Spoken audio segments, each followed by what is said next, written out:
l'écologie populaire est au cœur du programme, on va y revenir. Mais bien sûr, ça me permet tout de suite d'introduire Delia Toumi, responsable des écologistes et candidate.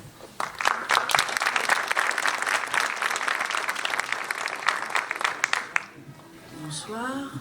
C'était Michael qui devait parler et qui insistait sur ce que l'on ambitionne pour la jeunesse chez les écologistes, mais comme la moyenne d'âge de la liste est de 48 ans et que je n'aurai les miens que le 21 mars, je fais partie de la jeunesse de cette liste. Donc,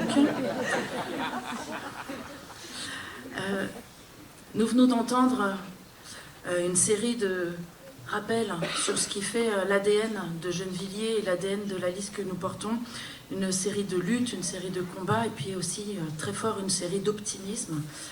Je suis actuellement sur le secteur de l'enseignement dans la majorité actuelle et je suis aussi professeure.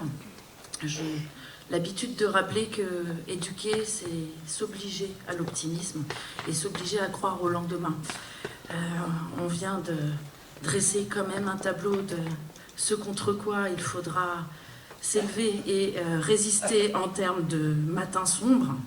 Et nous partageons tout à fait cette vision de la liste des combats qui seront à mener demain. Mais indéniablement, notre avenir passe par la capacité à croire au meilleur possible.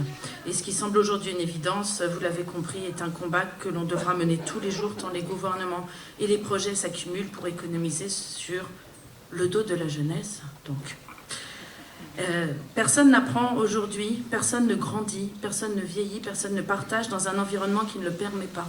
Quand vous vous êtes souhaité bonne année, généralement vous avez ajouté « et la santé surtout ».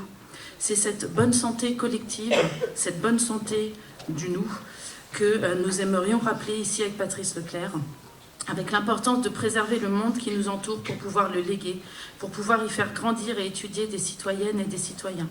L'idée n'est évidemment pas de proposer ce qui a longtemps été un chiffon rouge, je fais résonner, une écologie de punition, un discours qui ferait la liste de ce qu'il faut, de ce qu'il est dû, et qui se cacherait derrière le fait de planter quelques arbres.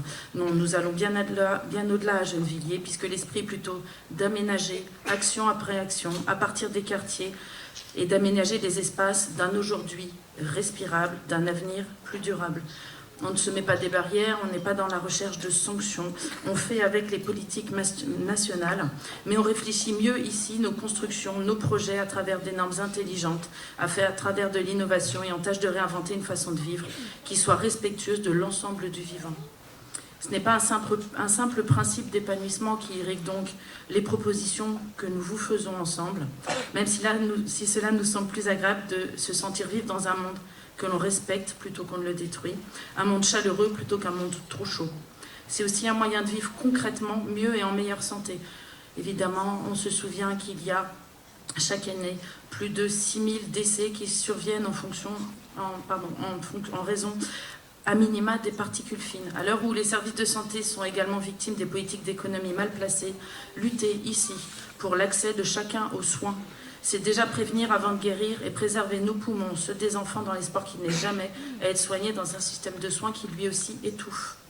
C'est préserver et défendre notre agriculture pour que personne n'absorbe dans ses aliments et fasse avec ses aliments dans son corps un amas de plastique qui nous envahit. C'est se faire l'écho des voix gennevilloises qui luttent pour un quartier plus vert.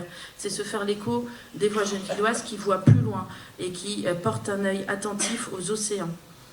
Évidemment, c'est optimiste en ce début d'année qui est rempli de nouvelles inquiétantes, mais nous considérons, chez les écologistes, que c'est également notre rôle au sein de cette liste et en tant que citoyens dans le mandat à venir.